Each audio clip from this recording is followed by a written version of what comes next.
Thank you very much. Thank you. Welcome, everybody. Hello. It's nice to be here with you today.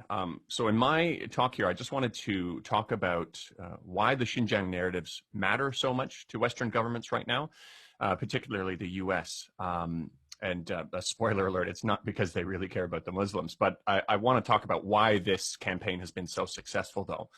As we know, Canadian Parliament recently voted on a motion to call what's going on in Xinjiang a genocide. It passed with overwhelming support, and I actually wanted to reach out to one of the MPs to find out a bit more about what went into the decision-making process. I reached out to 80 MPs who voted yes on the motion, including some on the subcommittee who were even more active with pushing this forward.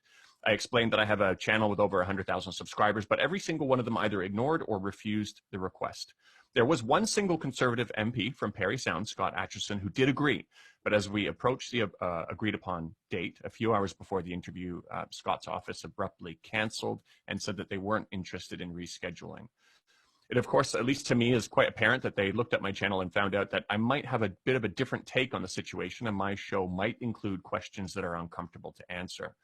But I wasn't actually looking for a confrontation. I genuinely wanted to understand how they were briefed and who was involved.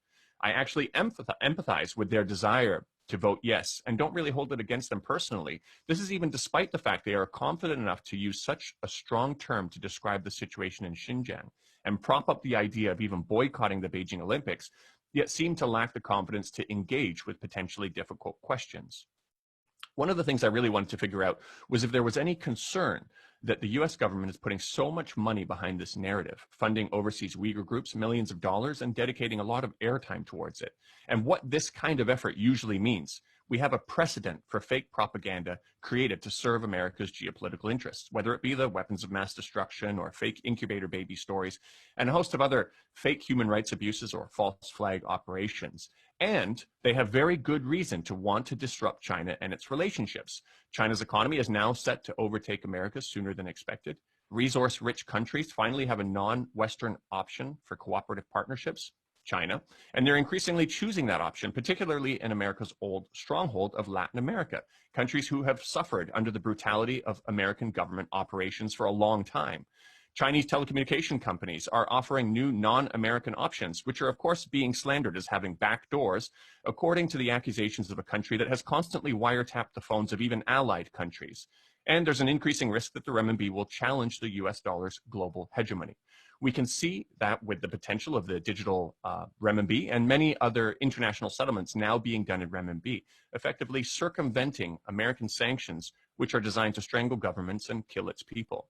Add the context of Xinjiang being the site of Asia's largest oil deposits and the fact that it's a key doorway to China's Belt and Road Initiative, and that it suffered from pre-existing Islamic terrorism problems, the question suddenly becomes, how could you possibly not expect America to take a special interest in Xinjiang? And not because of human rights, knowing full well America's history.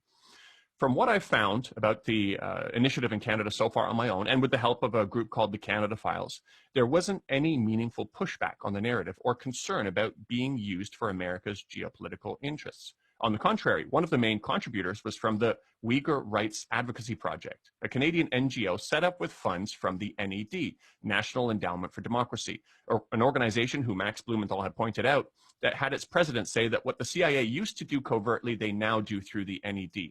This is basically a front to overthrow and destabilize governments, and it has nothing to do with democracy. They'll be just fine with overthrowing a democratically elected leader with a dictator if it serves America's geopolitical and corporate interests well enough. Going back to the Canadian vote, with all of this in mind, why would I empathize with the MPs who voted yes on this motion?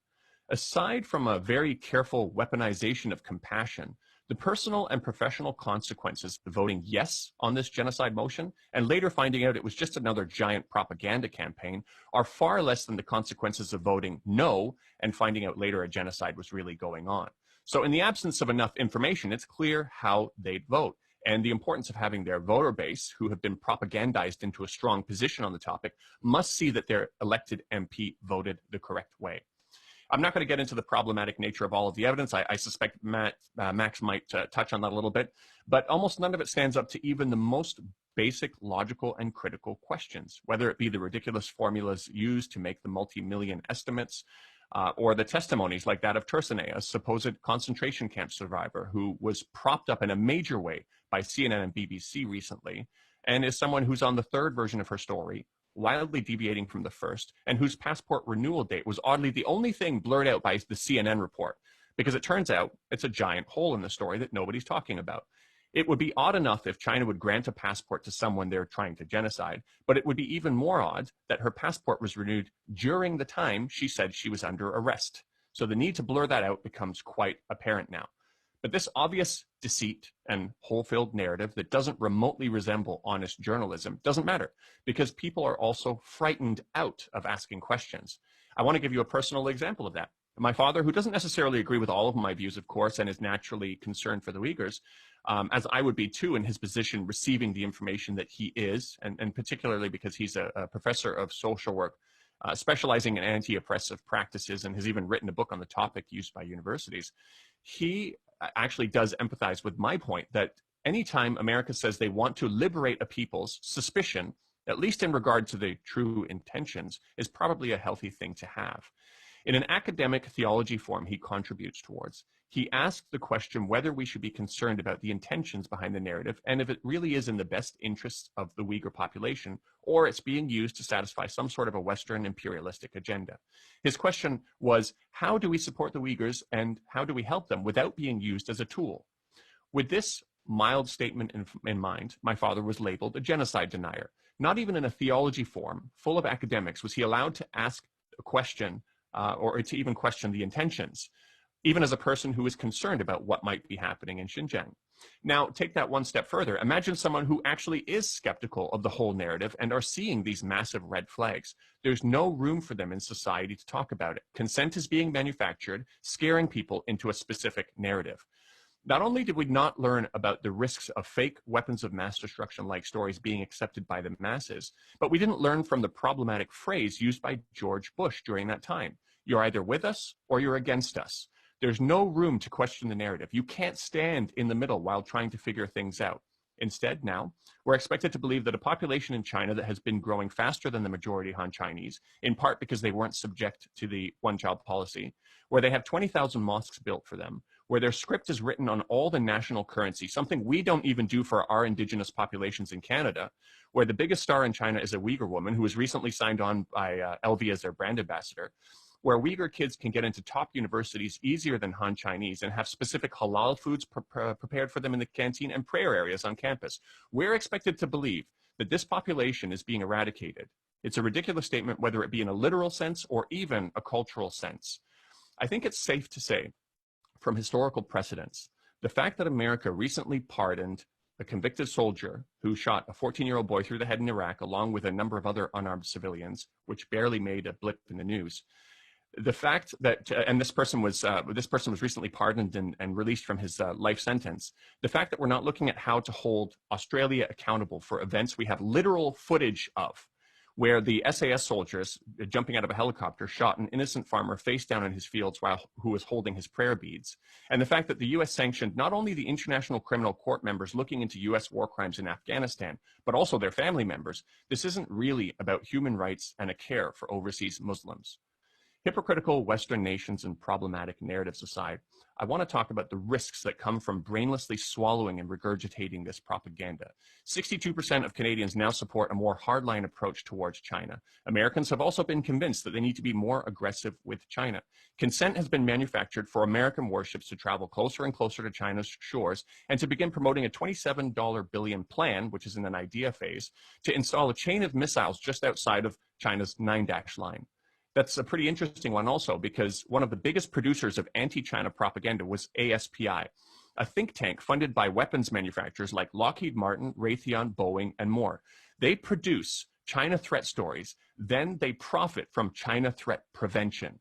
A bit of a conflict of interest, to say the least. So now I'll be living here in Xinjiang with my kids, potentially surrounded by American weapons of mass destruction. And you don't have to imagine too hard what would happen if Cuba hosted missiles from an American rival.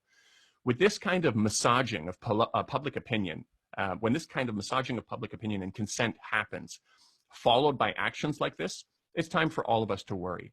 softening the public up for war may not be the explicit intention this time, but we're getting awfully close to a point where it takes one small spark or mistake to snowball into a war unlike anything the world has ever seen before.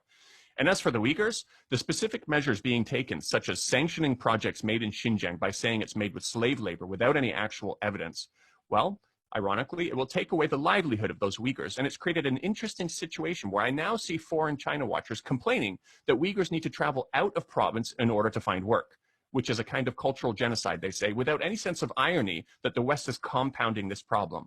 All while the American companies involved in atrocities at Abu Ghraib not only haven't been sanctioned, but have been receiving new multi-billion-dollar contracts from the American government. And those weapons manufacturers I was speaking about, they are actually using exploitative prison labor in the US to make their parts. And this isn't even the most ironic thing about the narrative. Along with a campaign to shame international companies operating in Xinjiang, fearing them out of hiring Uyghur staff due to the unfounded claims of forced labor they might receive, I think the sanctions are designed to do exactly what sanctions are designed to do, which is to make ordinary people suffer, make them want to rise up against their government. When you combine that with the odd recent declassification of ETIM as a terrorist organization by the US, a group responsible for the terrorist attacks in China that killed not only Han Chinese, but Uyghurs as well, it seems that America is on a pretty clear path to support terrorism in order to achieve its geopolitical interests, an activity they've long enjoyed. So to those people who don't even want to consider the facts in an unbiased manner, you are complacent with the same kind of propaganda we've seen over and over again, which we were supposed to learn from.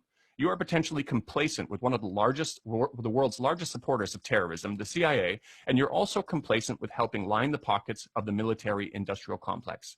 You're also complacent with the actual attempts by the West to oppress the Uyghurs, and you're complacent for creating a world that's getting closer and closer to a war unlike we've ever seen before. So while I do say I empathize with the MPs blindly going along with this, I still want to finish by saying, to a government that doesn't even allow one of its own citizens to question this troubling piece of legislation, there's very good reason for you to be ashamed of your conduct.